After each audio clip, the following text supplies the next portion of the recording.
went from there to the T-3 program. I don't know if you guys remember the Firefly, the T-3 Slingsby. Yeah. Hondo? Yeah. In wow. Hondo.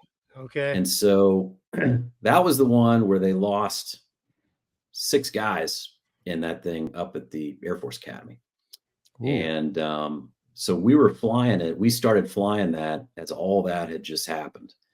And my family was kind of freaking out about it because CNN, of all things, had done or 60 Minutes. I can't remember which one had done this, but there was a special about the most dangerous airplane in the Air Force, and it's not what you think it is. And it wasn't the F-16 or one of the bombers or something. It was this plane that brand new pilots are flying, and it was the T-3. So that's what we showed up to, and it was an interesting airplane. A lot of the folks that were in my class had never flown an airplane in their life. They didn't have a private pilot's license, none of it. So this was their first time in the cockpit. And you basically went up in this thing and you started from the very beginning, stick and rudder stuff. And within a few flights, you're doing aerobatics, spin prevents, all kinds of stuff that honestly, you probably didn't have a whole lot of business doing in that airplane. So wasn't it the spins that were killing people? Was that what it was? Yeah. Yeah, and it basically, if I remember right, coming out of the spin, there was a fuel line issue that the engine was not getting enough fuel. And I'm sure there's going to be a comment or anything to say that's not what happened or whatever. But basically, yeah, that was the initiation of the incident, was the spin, and it would wrap up tight.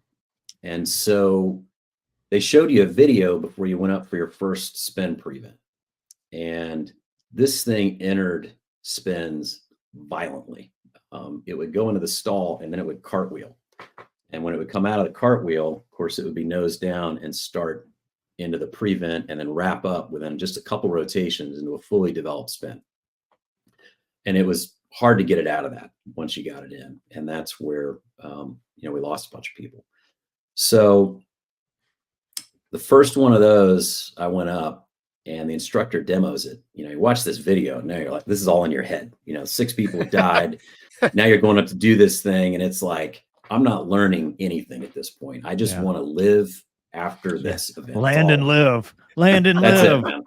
That's it. And so we go into this prevent, and it's so violent, I get chucked forward, and my boot gets stuck under the rudder pedal. Ooh. And so the instructor is trying to recover out of it, and he's shoving on the rudder and it won't move to get him out of the spin. He's yelling at me, get your foot out of there. Yeah. So now I'm under the glare shield, pulling my boot out from underneath the rudder as I can feel this thing starting to really wrap up. So we recovered, and I think we just did one and went home. I think he was like, yeah, you've seen it. Yeah. That's all we need to do.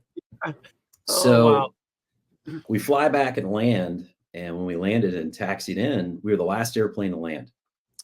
And popped the canopy, shut the engine down, and giant voice, over the speakers, they can reach you on the speakers out on the flight line, comes over and it just says, all T-3 crews report to the flight room.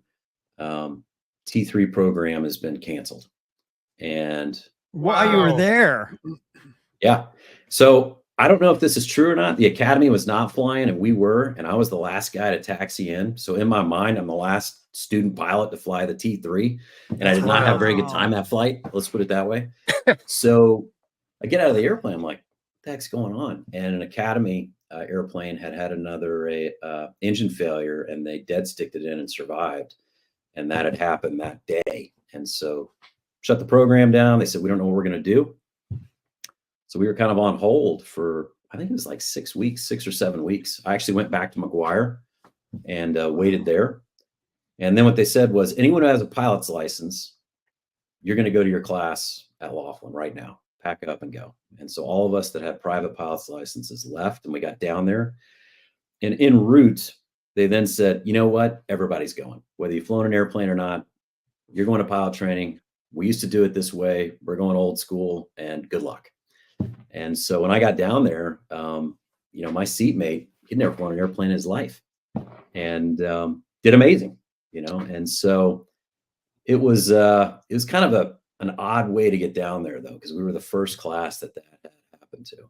What And so I what went year through it was that? Laughlin. So what year was that when they shut down the T3? Do you remember? That would have been 1997. So it would I have been that summer.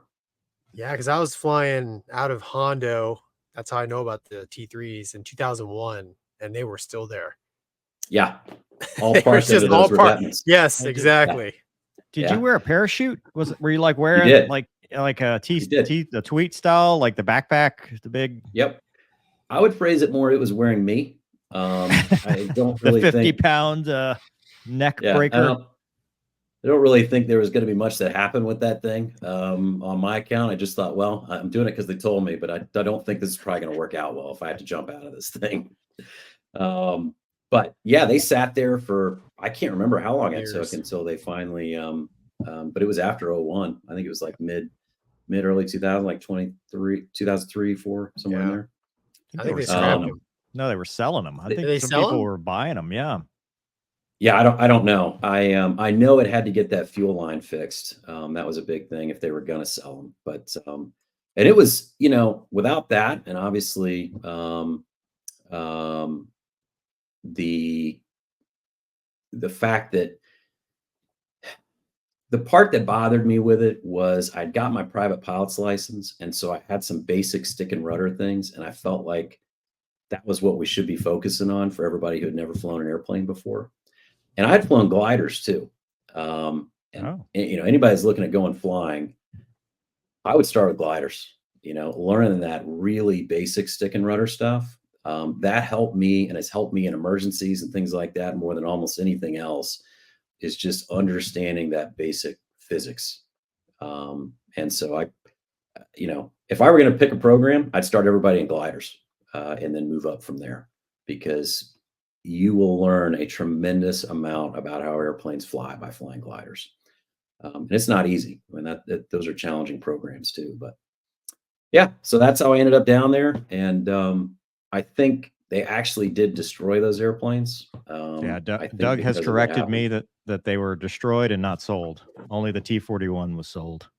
So Yeah. he is Correct. in the background telling me I'm wrong. So Yeah. carry on. No, I was telling everyone Shawn is right. Hey Doug, can I bring my wife down? Yeah. Can she come here to say that again? Yeah.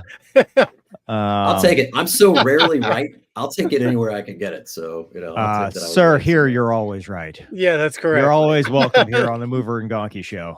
So you retire, and then your jokes aren't nearly as funny, and then you start being wrong. So that's how it is.